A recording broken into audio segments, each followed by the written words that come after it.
ಇದೊಂದು ಭಯಾನಕವಾದಂಥ ಮತ್ತು ಈ ರಾಷ್ಟ್ರಕ್ಕೆ ದ್ರೋಹ ಮಾಡಿದಂಥದ್ದು ಕೇಂದ್ರ ಸರ್ಕಾರ ಅಂತ ಹೇಳ್ತಾ ಇದ್ದೀನಿ. ಇದನ್ನು 100 ಕೋಟಿ ಹಿಂದೂಗಳು ನಿಮ್ಮನ್ನು ಕ್ಷಮಿಸುವುದಿಲ್ಲ. ಇದು ಇನ್ನೂ ಅವರ ಮನೆಗಳಲ್ಲಿ ಕಣ್ಣೀರು ಹರಿತಾ ಇದೆ. ಹಾಗಾದರೆ ನೀವು ಭಯೋತ್ಪಾದಕರನ್ನು ಇನ್ನೂ ಪಹಲ್ಗಾಮ್ ರೀತಿಯ ಬೇಕಾದಷ್ಟು ಮಾಡಿ ಇನ್ನೂ ಅಂತನ್ನುವಂಥದ್ದ, ಇನ್ನೂ ಸಾವಿರಾರು ಜನರು ಕೊಲ್ಲಬೇಕಾಗಿದೆಯಾ? ಹಿಂದೂಗಳ ಹತ್ಯೆ ಆಗಬೇಕಾಗಿದೆಯಾ? ಸಿಂಧೂರ್ ಅಂತ ಹೆಸರಿಟ್ಟಿದ್ದೀರಿ ನೀವು.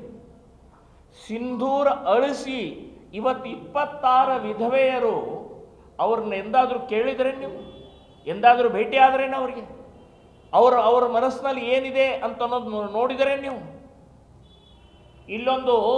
ಒಂದು ಪೇಪರ್ ತೆಗೆಯೋದು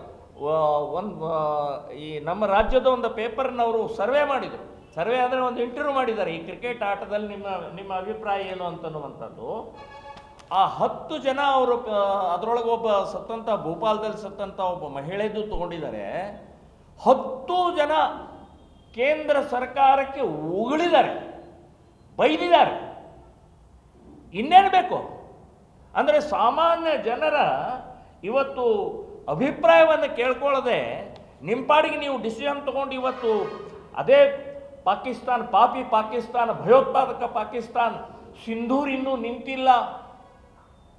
ಪಾಕಿಸ್ತಾನ ಅಂದರೆ ಭಯೋತ್ಪಾದಕರ ಸೆಂಟರ್, ಭಯೋತ್ಪಾದಕರ ತಾಯಿ, ಭಯೋತ್ಪಾದಕರ ಫ್ಯಾಕ್ಟ್ರಿ, ಇಷ್ಟೆಲ್ಲ ಹೇಳಿದ್ದು ಜಗತ್ತಿನಲ್ಲಿ ಎಲ್ಲ ಕಡೆ ಹೋಗಿ ಪ್ರತಿನಿಧಿಗಳಿಗೆ ಹೋಗಿ ಹೇಳಿ ಬಂದರು ಪಾಕಿಸ್ತಾನ ಬಗ್ಗೆ.